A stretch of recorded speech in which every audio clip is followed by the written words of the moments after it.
China. Well done, Mark. Where is he? Oh, it was you. A country that says that they won't allow Christianity to be practiced is printing more Bibles than any other country in the world. And it's because of money. There's no integrity there, but the word is going out. And it might come when the coronavirus affects more countries, because it looks as if it's going to, that actually we won't be able to get enough Bibles. So you need to get hold of your Bible and do what the Chinese do and learn it. If you're not reading your Bible, start reading now, because it might come a time when you can't get hold of one. Who knows what's going to happen? If China can't export, if they can't export Bibles, then maybe we won't get enough. So that's a good start, isn't it, for those who don't read the Bible? I really want to encourage you, though, because it's really important that we understand the Word of God. Certainly in these times now, as Israel is in the time of ingathering, the dispensation of the return of the Jews, and this particular time in our generation is a time of miracles. Rain. Oh, right, yeah. Can we turn the fan? Cheers, Dave. Thank you. And it's really important that we know our Bibles and also come to pray for Israel. And Jill has a monthly prayer meeting for Israel. And this coming Wednesday is the next one. So please try and get along to that. If you don't go to any other prayer meetings, come to the prayer for Israel. It's in the evening, and they have biscuits, and they have tea, and John does the worship, so it's good worship. There was a bit of a clash of the Titans today. What time? 7 o'clock? Yeah, and prayer. Yes, there's prayer as well as biscuits. So, and as I say, John does the worship. He does more Hebrew worship in the prayer for Israel one. So, bit of a clash of the Titans today, worship leaders. Both of you, two of our strongest worship leaders, coming to blows during the worship. No, I just okay. The worship was absolutely beautiful, wasn't it? Yeah. And it was really lovely. And I want to just welcome Hugh and our friends from the Seventh-day Church. So our Seventh-day brothers are there, so let's welcome them. From Aberystwyth, so thanks for coming all that way. It was really great to... Yes, Daniel Ilnuke, that's right. So thank you. It's great to have you with us, and great to have you with us, Hugh. So let's go back to the Song of Songs, just in case we forgot what we're preaching today. I had to remind myself this morning. Song of Songs, chapter 4, verse 8. And it's a beautiful verse, absolutely beautiful. Misunderstood to a great extent, and brushed over when many people read it. And when the commentators read it as well, they brush over it. But actually there's a huge amount in this, because this brings us to a challenge in our walk with Yeshua. It says, well, not it, the beloved, the maiden's beloved, the Shulamite's beloved says to her, "Come with me from Lebanon, my bride. Come with me from Lebanon. Depart from the peak of Amana, from the peak of Senir and Hermon, from the dens of lions, from the mountains of leopards." A call from the beloved to come with him from one place to another, from one mountaintop to another mountaintop. He's calling his beloved from 3 peaks in Lebanon. And he's calling her from the place where the lions and the leopards roam, and a place of danger. And if we look, and we'll look at it a bit later on, but the lions and the leopards represent the empires, the nations from Daniel 2 and Daniel 7, where the lion is representative of who? Do you remember? Dear. Well, it's probably as much of a Babylonian state, an empire, much of a Babylonian empire as Babylon itself is. Actually, when we look at that, it's Babylon. The lion is Babylon. And who's the leopard? Greece. Greece. And of course, the bear is missed out, is Medo-Persia, and then there's the beast. So he's calling his beloved out of an area where she could be harmed, she could be taken by the wiles of the enemy, she could be stolen, she could be captured, she could be abused. He's calling her out of that. He's calling her from these peaks on which she could be in danger. A place, a high place where the nations worship their gods, a place that is not a safe place for her. And he says, come. He says, come with me from Lebanon, my bride. Why is he in Lebanon? Because he's gone out to bring her back. He's gone out for her. He's gone out to reach out to her. He's gone into a place of danger so he can bring her from a place of danger. He's gone into the place of darkness as light, to shine a light to guide her to the place that he wants her to be, where she's free and she's safe and she can flourish as the Shulamite maiden he met all those years ago when we first started this message. But he's bringing her from these three peaks, and the three peaks are what? They're named here. It's Amana, Senir, and Hermon. Now, if we look at Judaism and the understanding of Solomon at the time of Solomon, if we look at what he's thinking, look at the thoughts of the Hebrews about these three peaks, we see it's quite interesting because Amana, or Emunah, as it's pronounced in Hebrew, denotes the faith of Abraham. This peak in Lebanon symbolizes the faith of Abraham, but not in Lebanon, on Mount Moriah. But this peak is looked at by the Hebrews as that peak on which it speaks of Abraham's faith coming out of the pagan nations of the world, because he was from Ur in the Chaldeans, wasn't he? He was a pagan worshipper. Coming out of that to the place of pure worship, the place of Moriah. And then Senir, or Sonhir, which is the other mountain and the pronunciation in Hebrew. And that is considered by the Hebrews at the time of Solomon as being significant of Isaac's walk. That peak on which Isaac was taken by Abraham to be sacrificed. It's the peak of sacrifice, the mountain of sacrifice. But the mountain here is not Senir. It's actually again Moriah, but signified by this peak. And then Hermon denotes Jacob, whose descendants became priests. But where did they become priests? On Moriah, on Mount Zion.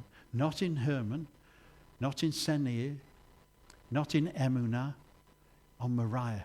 But these three peaks speak of God bringing the nation of Israel out of the pagan nations of the world to worship God on his mountain. It's his place of worship. And he's calling, the beloved is calling her away from those high peaks, those places of the nations, those places of the false gods, to the place of sacrifice with Isaac, the place of Abraham, when Abraham was called in his faith in going to a land that God would show him, his faith in leaving his family, leaving everything behind and just looking forward and doing the things that God asked him to do, which is to move into a land that he would show him and give him as an everlasting possession. What great faith he had. And this calling away from these mountains of Lebanon to the mountain of the Lord is just a move of God that takes us from a place where we are led into false worship, led into the dangers of the lion and the leopard and the bear and this other beast that's mentioned by Daniel, into a place where God can be with his people, be in relationship with them, with his beloved. He can draw her from those high places to his place, to his mountain. Isaiah 60:13 says, "The glory of Lebanon will come to you. It's pine, fir, and cypress together to beautify the place of my sanctuary, and I will glorify my dwelling place. Where was God's sanctuary? It was on Mount Moriah. He brings the beauty of Lebanon. The beauty of Lebanon, of course, is the cedar and the pine and those things, but it also denotes the nations who come to know the God of Israel through the Messiah of Israel. The nations who would normally be worshipping on high places, on mountains and high places, worshipping the gods of the nations, those people who have been called by faith to follow Yeshua to the place where he was sacrificed, his mountain, Moriah, or Mount Zion.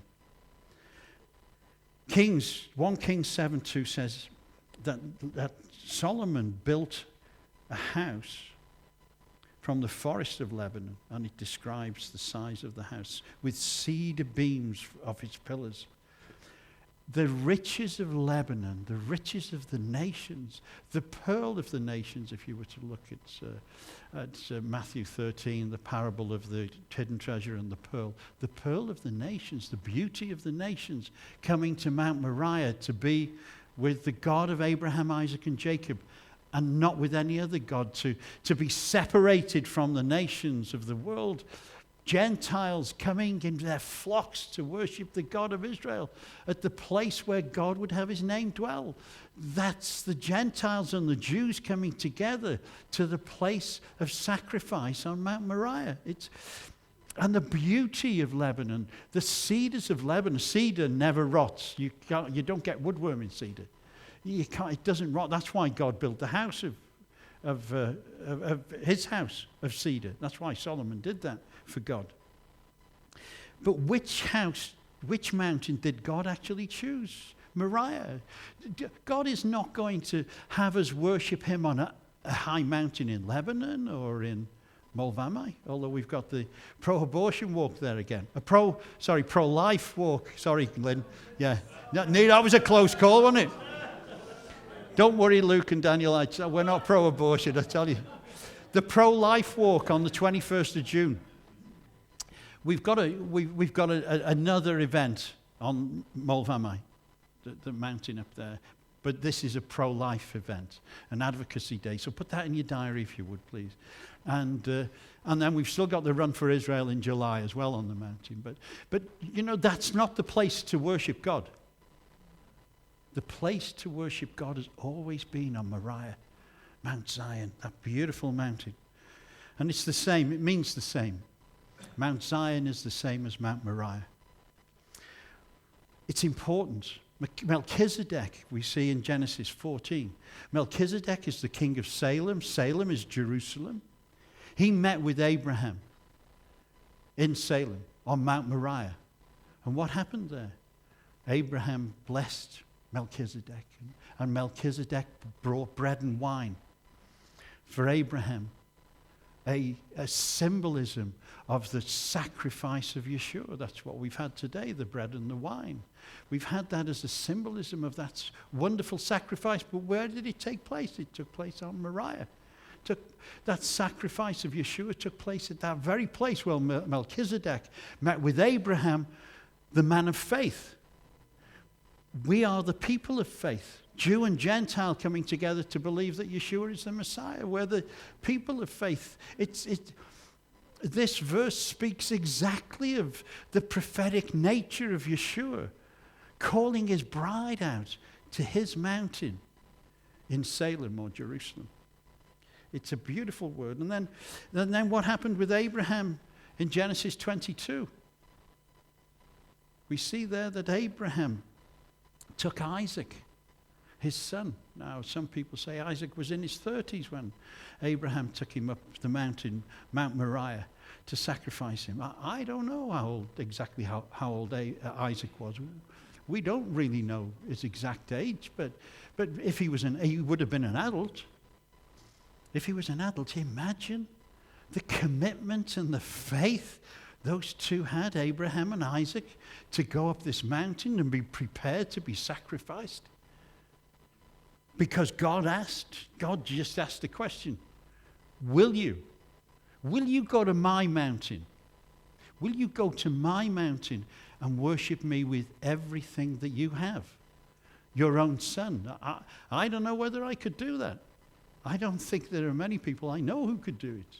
But Abraham, full of faith, absolutely full of faith, walks to Moriah, and he goes to the top, and he's about to sacrifice his son Isaac, who, let's not forget, had prophecies about him, made to his mother, about the future of Israel, and he's going to sacrifice the future of Israel, in fact. And God says, he provides another sacrifice on Mount Moriah. And then we have David who buys the threshing floor, 2 Samuel 24, as a place where the temple of God would be built. That magnificent temple, that wonderful temple that David's son actually builds, Solomon, who writes these verses. He builds this wonderful temple, and it's a place of exuberant worship. In fact, it's such a place of worship and such a commitment of worship and sacrifice that the presence of the Lord is so strong there when they have their first worship time, 1 Kings 8, that actually the glory of God comes down and the priests can't minister. They just can't minister because of the weight of the Lord. Why is that? Because the whole nation of Israel were committed to build this temple on Mount Moriah, at the place that God told them to build, the place that David had bought as the threshing floor, the place that God would have his name dwell. They were so committed to worship there, and they worshiped there with such passion and such focus that God himself came down in glory, and they couldn't minister. How powerful is that? That commitment. You know, when you hear these words of the Lord, come.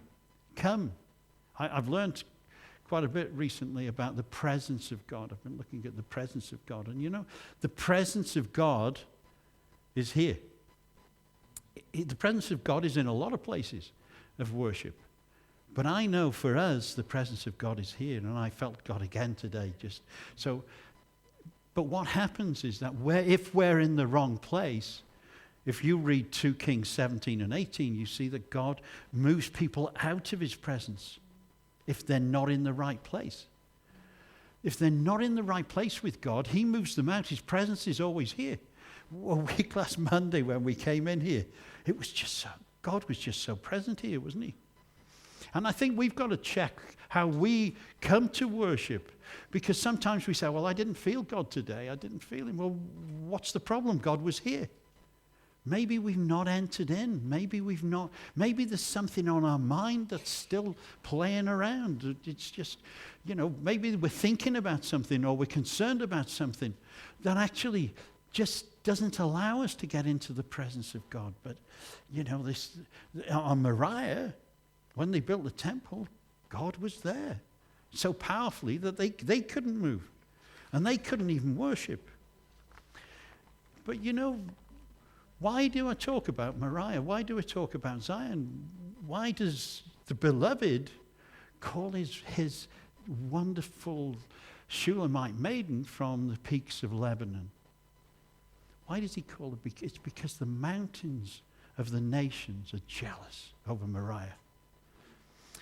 Moriah, Mount Zion, is probably the most fought over place in the world. War after war after war. Destruction after destruction after destruction. Attempt to destroy. Today we've got the Alaska mosques on top of where Moriah, on top of Moriah. It's there. It's a temple to a false god today. And that's been the case right throughout history. God establishes this place of worship. And then the nations, the jealousy of the nations comes in and says, why worship the God of Israel, Isaac, and Jacob? Why? We're jealous. Why would the presence of God be with that group of people, that people group? Why did God chose them? So they became jealous, and the nations are jealous. Psalm 68:15-16 says, "O mighty mountain, mountain of Bashan," and Bashan is North Jordan as it is today. Actually, it's Israel, biblically. But if you look at the map and see Jordan, it's in the north, Bashan. "O mighty mountain, mountain of Bashan, O peaked mountain, mountain of Bashan, why do you look with envy? O many peaked mountains, at my mount."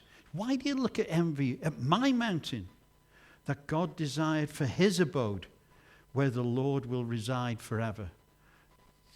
Clearly, David understands that the mountains of the world are envious of the mountain that God has chosen to put his name. And today we look at it and think, does it look really as if God has put his name there? Well, can I tell you, God is there. How many of you have been to the wall? And do you feel the presence of God? I know Don gave a fantastic testimony of the presence of God there. And many of you do, don't they? Well, I don't know whether you... How many of you have been to Solomon's tunnels under the wall and seen the stone under the... Yeah, it's that massive stone under the tunnel of the Solomon's tunnel, which is actually it takes you to the biggest stone under where the Holy of Holies would have been. Well, when I was at Yad Vashem, in 2003, 2004, I had to share a room with a young Jewish guy called Daniel. And Daniel was a lovely guy. He was a teacher in Australia, Jewish teacher. He taught Judaism in schools in Sydney. But he was secular. And he said, I'm not interested in this God of Israel. I've had that. I grew up with that. I don't want anything to do with it. I don't actually believe in the God of Abraham, Isaac, and Jacob. And I used to say, you're a Jew, Daniel. He's your God. Anyway, he couldn't get it. And you know, if you're in Israel, if you carry a kippah in your pocket, if you go into a synagogue, you're able to put a kippah on. Some of you do that. We do that, don't we? If we go to the wall as well.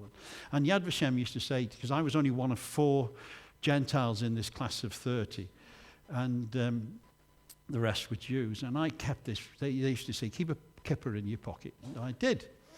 And we went down. We were one of the first groups to go down into Solomon's tunnels because Yad Vashem booked it for us, and they sent an archaeologist with us, and it was an absolutely great time. We went down, and we're walking along the tunnels, and then we came to this big, massive stone, which is the foundation stone for the Holy of Holies. And we were walking slowly, and Daniel was in front of me, and he stopped, and there's not much room, so I stopped behind him, and I'm waiting now and he's looking at this stone. And then he starts to stare at it. And then there's a real peace comes over us. He said, can I have your kippah? And I gave him a kippah, and he put it on his head, and he stood there. You know what? We stood there for nearly half an hour. And I stood with him. The rest of the group as well saw what was going on, and we all looked at Daniel. We just stood there, and we kind of leaned against the wall while God had this amazing encounter with this young man. And he just, after that, he just wanted, the whole of his Judaism, his teaching came to life. The whole of the scriptures came to life. And I was in the room with him, and I tried to tell him about Yeshua, but that was a little step too far, really. But I planted the seeds there, and you know, we had Matan here, didn't we? Do you remember when he was touched? He was again another guy. The presence of God is in Jerusalem, without a doubt. But he's also here amongst us who worship him, without a doubt. And being called from those peaks, those beautiful high peaks in Lebanon, no matter how beautiful they are. How many of you seen Hermon? And the snow on Hermon, and it's just beautiful, isn't it? It's just wonderful views that you have certainly from the Lebanese border. You see it up on the top there. You can see Hermon and the snow on the top. No matter how beautiful it is on those high places, there's nowhere more beautiful than the presence of God in Moriah or in the place of worship. Psalm 24, 3-4 tells us that this is such a high calling. When Yeshua says, or the beloved says to his bride, come off those high hills. Come with me. Come with me to the place of worship. True worship. It's a high calling. I think we forget that when we're called by God as followers of Yeshua, when we're called, that is such a high calling. It's that the bar is here, all the way up here. But Yeshua said he didn't leave us as orphans. He sent the Holy Spirit to be with us, to help us get to that bar, to reach that bar, to become a holy people, a priesthood, a people who would worship the one and true only God, the God of all creation. It's a really high calling. And the Psalm in 24, 3-4 says, who shall ascend the hill of the Lord? And who shall stand in his holy place? Those who have clean hands and a pure heart.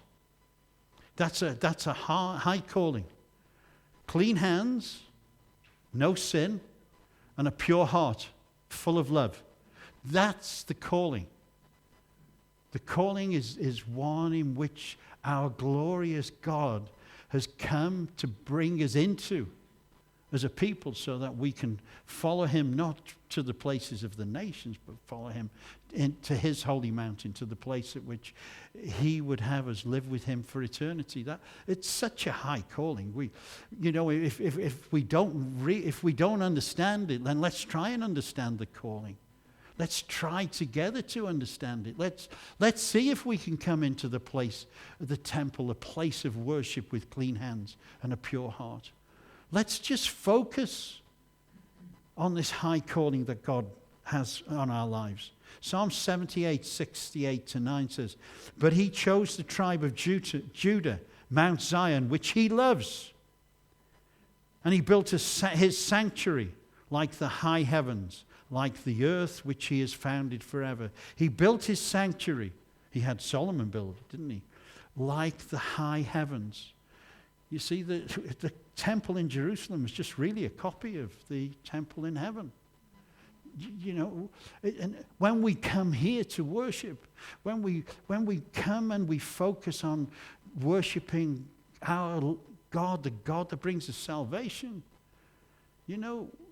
it's a copy of what's happening in heaven. The worship in heaven from the angels. Those that have gone before us worshiping in spirit and truth. It's really high calling. And it's the place of salvation. Isaiah 52:7 says, how beautiful, you know this verse very well, especially you evangelists, how beautiful upon the mountains are the feet of the messenger who announces peace, who brings good news, who announces salvation, who says to Zion,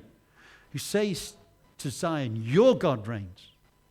Your God, Zion's God reigns. Moriah's God reigns. The God of Abraham and Isaac and Jacob reigns. Yeshua reigns. No other gods. There's no other gods reign at all in any other area in the world except our God.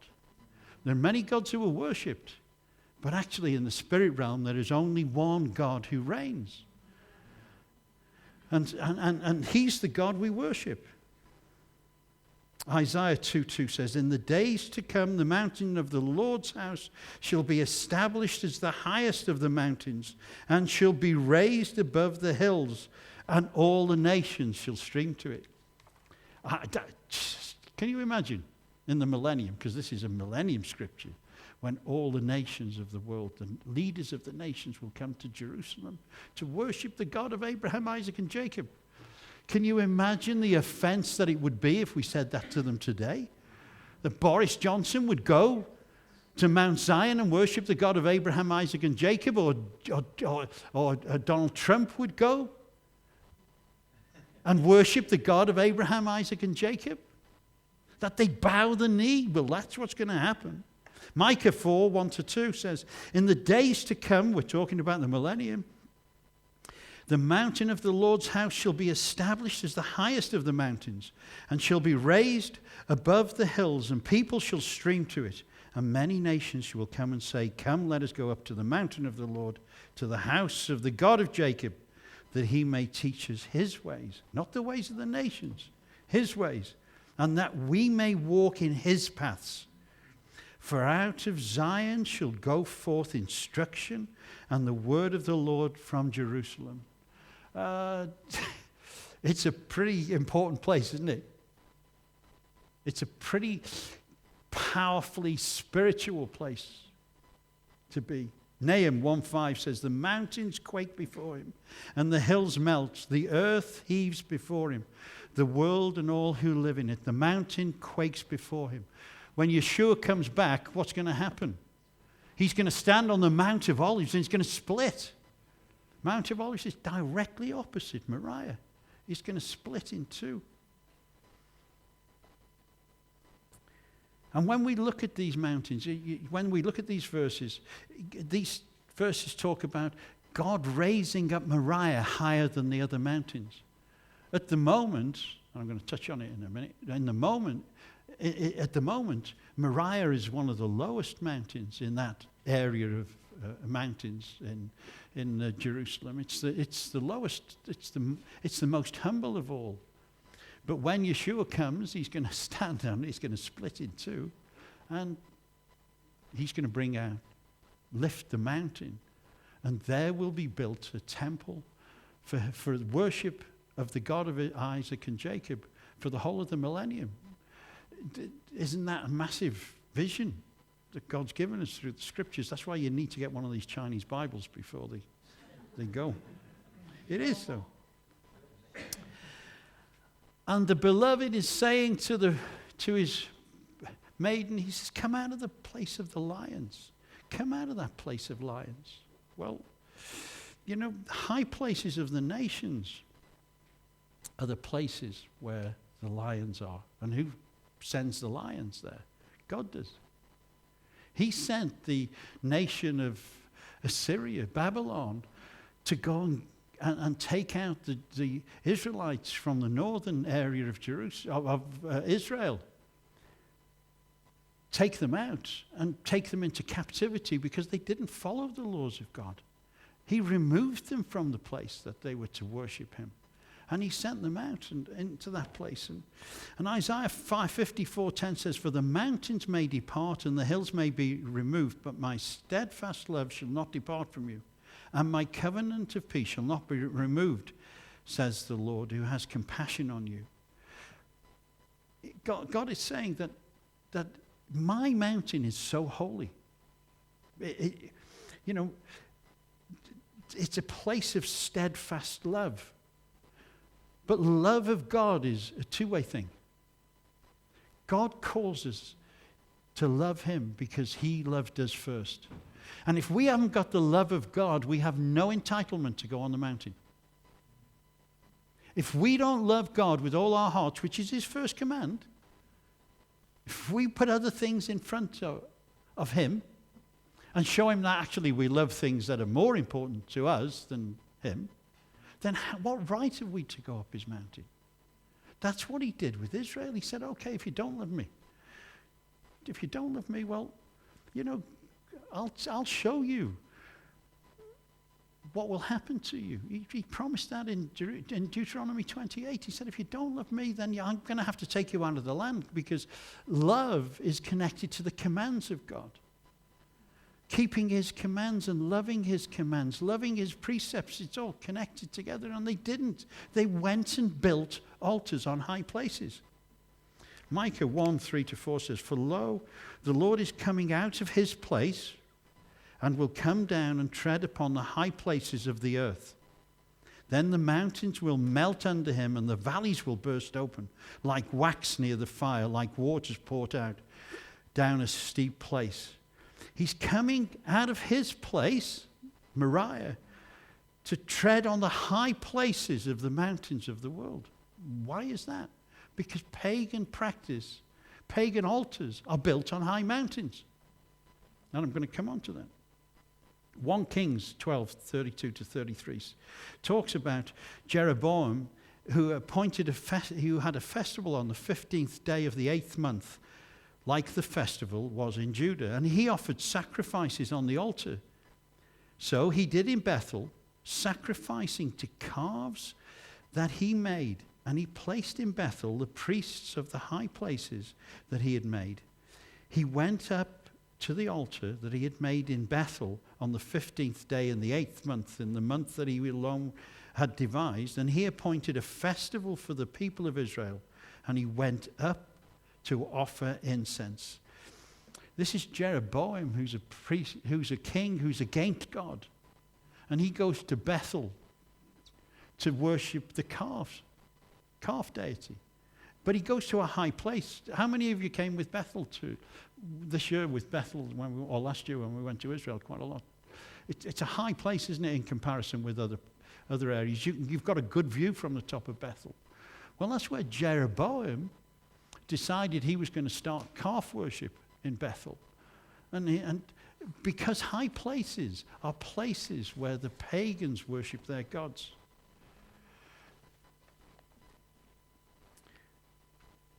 One Kings 14:22-23 says, "For they also built for themselves," this is Israel, "high pillars and sacred poles on every high hill and under every green tree. There were made male temple prostitutes in the land, and they committed all the abominations of the nations that the Lord drove out before the people of Israel." You know, high places in the natural are places that the pagan nations go to worship their gods. We see that right throughout history, don't we? If you were to read 2 Kings 17:24-34, well, the whole of Kings 17 and 18, really, you see the story of the nation of Israel building golden calves at Bethel. You see that their priests are chosen not for them being godly priests who would worship on Moriah, but priests who would worship pagan idols on places like Bethel and other high places. Asherah poles, they built Asherah poles. And God said to them, listen, if you carry on worshipping other gods, I'm going to call in the Assyrians. And I'm going to have them remove you from the land because my land is holy. False worship has no place in my land. There's no place for Asherah. There's no place for Baal. And there's no place for false gods. There's no place at all in my kingdom for things of darkness.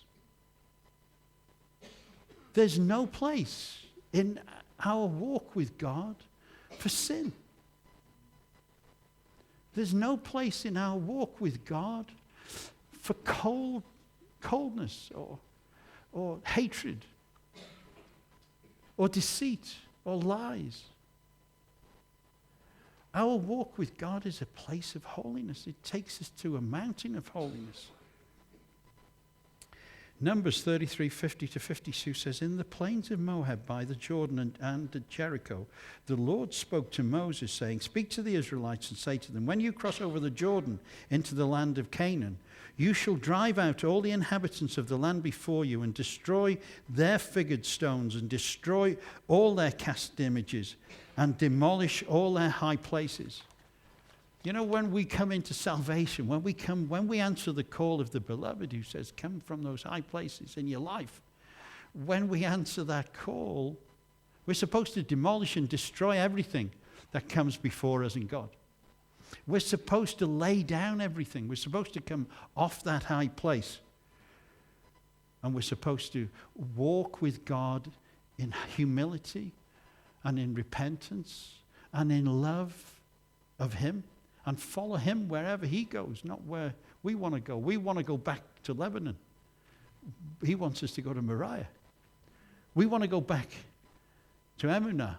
We want to go back to the place where it's nice and high, where we can worship our gods and worship ourselves and worship the things that we like to worship. You know, walk in the paths that we want to walk in. But God is saying, no, come this way. Come this path of holiness.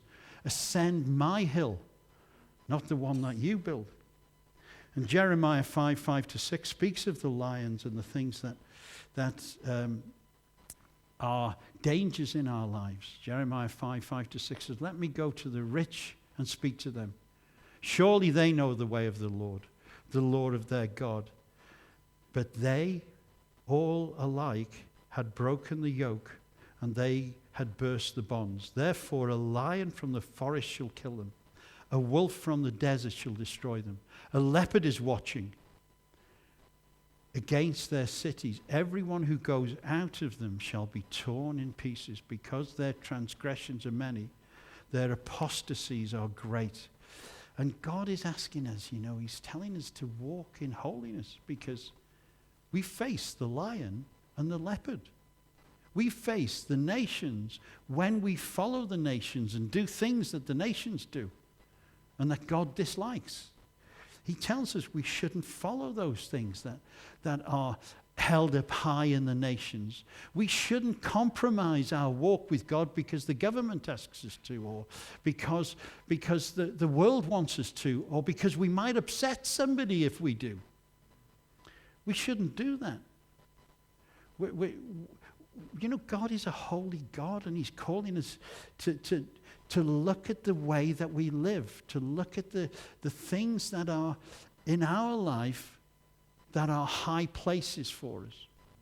And he's asking us to pull them down and to come off the slopes and the high places that are in our own minds and often in our hearts, that actually are part of the worldly life that we used to lead.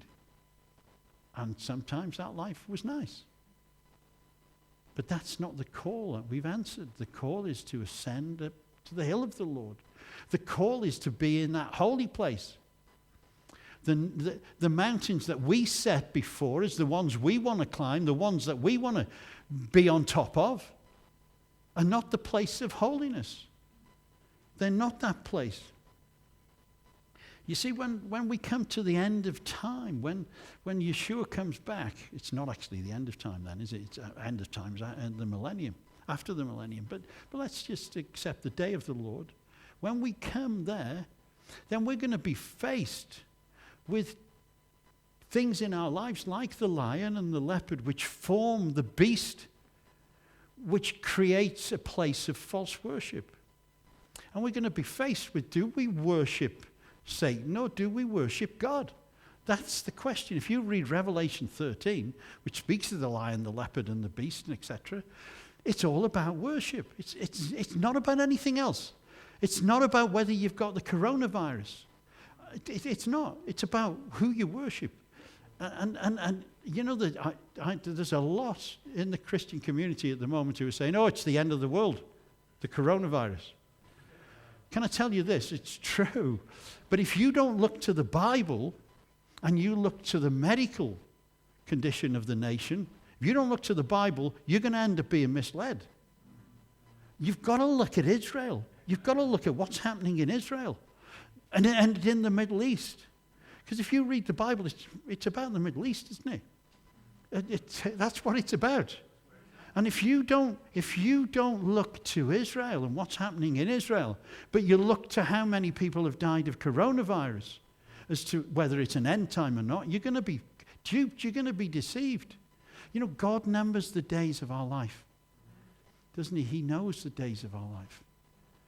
I know we've got to be sassy about this, and we've got to look after ourselves and look after each other, haven't we? And that's why we've put extra signs in the toilets: wash your hands when you leave the toilets, and maybe and like Les and Margaret on the door, maybe we don't give people hugs if we've got colds and stuff. Maybe we just push them out of the way and get in.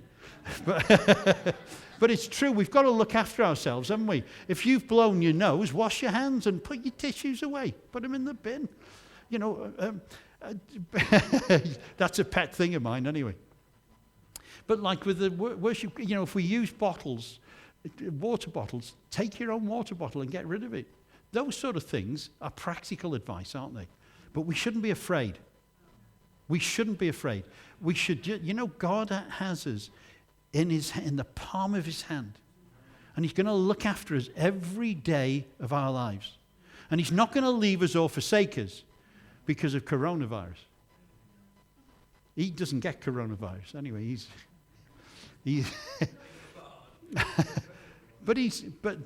but we do have to be careful. But,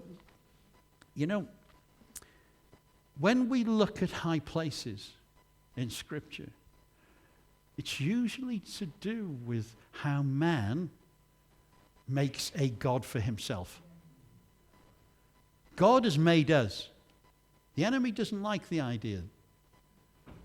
He likes the idea that man can make gods for himself. Because then it fits with our structure, doesn't it?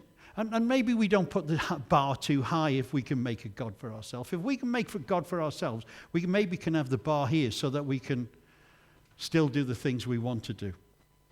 And we can still practice some of the practices that we did when we were young, or we can still sin a little bit. God will forgive us. It's grace of God. It's okay.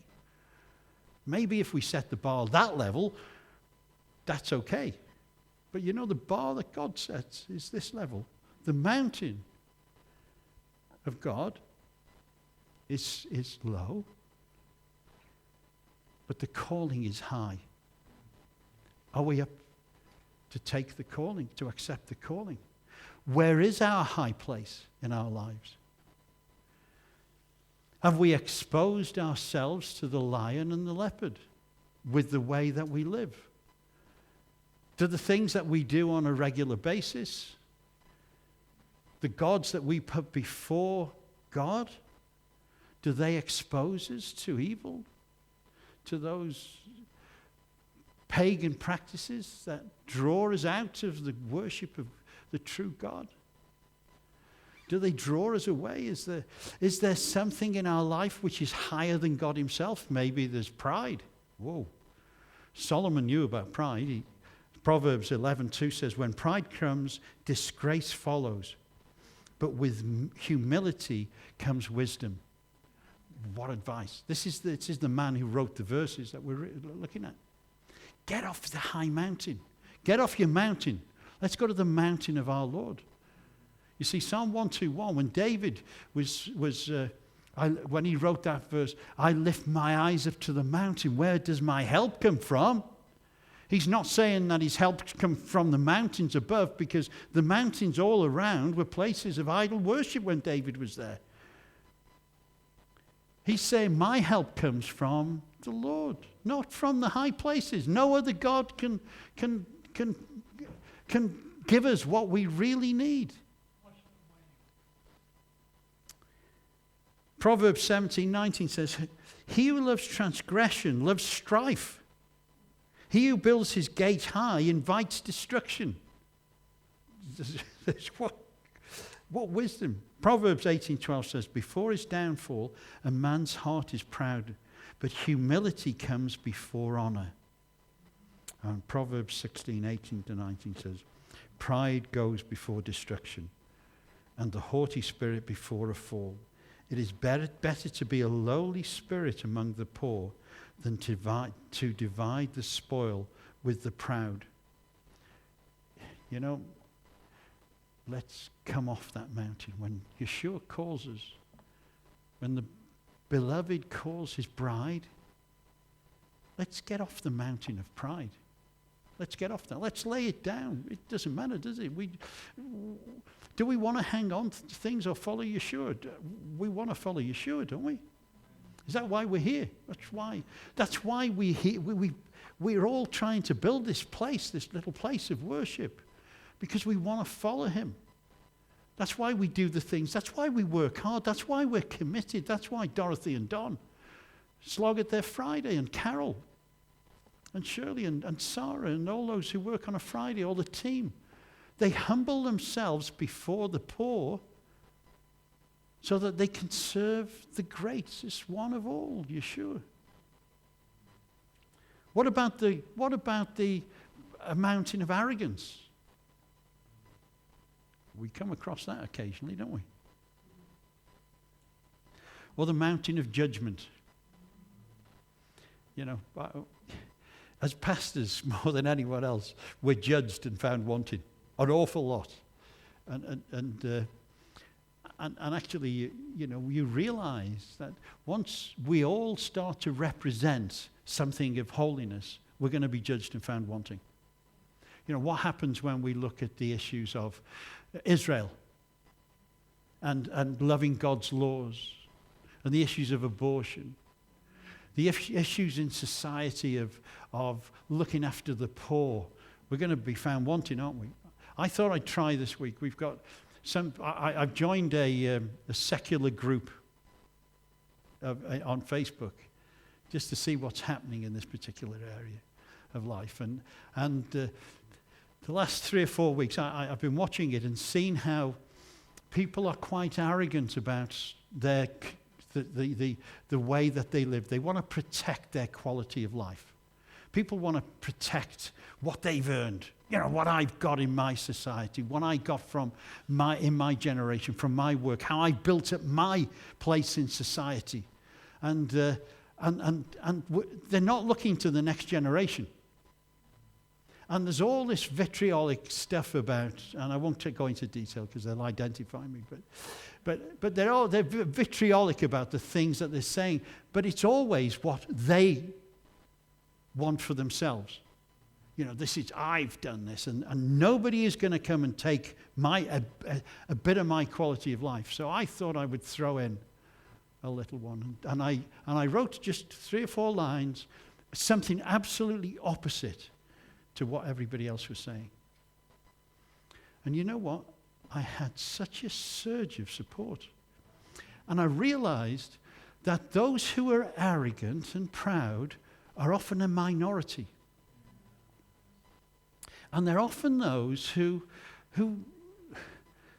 are arrogant and proud and don't care about anybody else. But there's an awful lot of people in our communities who do care for other things. And I said to Lynn the other day, when we come to look at this pro-life walk that we're going to do, I'd like to do a survey, you know, like the survey we do on Holocaust, because I don't think the majority of the public actually know what's going on with abortion. I don't think the majority do. I spoke to a guy the other night and I said, do you know that that in 1918 there were 23 full-term abortions in the UK because of some problem with the baby? And this guy said, I'm horrified. Secular guy. I'm absolutely horrified. I had no idea. And it got me thinking. And I thought, you know, with what I've done on this Facebook page and what he said, I think the majority of people in our country are decent living people. And I think we should do a survey based on that. I think most people, as they grow older in their lives, do get off the mountain that they've built for themselves. And it's only a small minority. And it's those usually who seek power. Those who want to seek something for themselves. So I think if we as believers have issues with power and control, and that is part of our mountain experience, we've got to get rid of that. We've got to destroy power and control over others particularly. But sometimes we need to destroy it in ourselves, don't we? Because we control ourselves sometimes. I don't understand it all. Becky and the deliverance team guys do, don't you? Do you? No. Well, I don't know. Looking at them, I'm wondering. Mind you, they were asleep. They were asleep when I said that. So. But the mountain of self. What about the mountain of self? That's probably one of the biggest mountains. The mountain of self that cares for no one else. It's me. What about me? I'm offended. I took offense today. You know, I'm not having anything to do with that person because they offended me. Oh, I tell you what, I'd be living in a cabin in the middle of nowhere if that happened. And so would many of you. And so would you, many of you. Wouldn't you? If we all took offense, what about the offense of the beloved? What about his offense? What happened to him? He was offended every stage on his walk. Everywhere he went, he was offended. The leaders offended him. The people offended him. What was it like when he realized that Peter had said, I don't know him? What was it like for him? And yet what did he do? He appeared to Peter, didn't he? He actually cooked him a fish. If we take offense, we're lost. We need to get off the hill of offense, or the mountain. It's not hill, the mountain of offense. We need to get off that and walk in humility, don't we? Because if we stay on the mountain of offense, or the mountain of pride or arrogance or judgment, then that's where the lion and the leopard are going to take hold of us. That's where they're able to get us. You know, you stay on the mountain of Moriah, God will cover you with his wings. He'll protect you. He'll never let you go. He'll never expose you. He'll never bring you into a place of danger. Psalm 91, just a beautiful psalm. Just a beautiful psalm of protection. You know, he'll never leave us. But once we go on the mountains of sin, then he can't protect us. He can't. Because we're open to the ways of the nations. And it's a high place in our hearts. It's a high place where the enemy just takes hold of us, says, come here. And we don't hear the voice of the beloved saying, no, come here. Well, I want to hear the voice of the beloved. And I want help from everybody to help me get off the high mountains in my life. But I will do everything as well to help you guys come off the high mountains, because we all have them.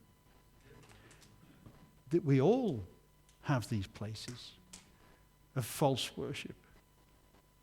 Because at the end of the day, you know, we're going to walk and ascend the hill of the Lord, where we will live with him for the whole of eternity. So, Father, I want to thank you. I want to thank you that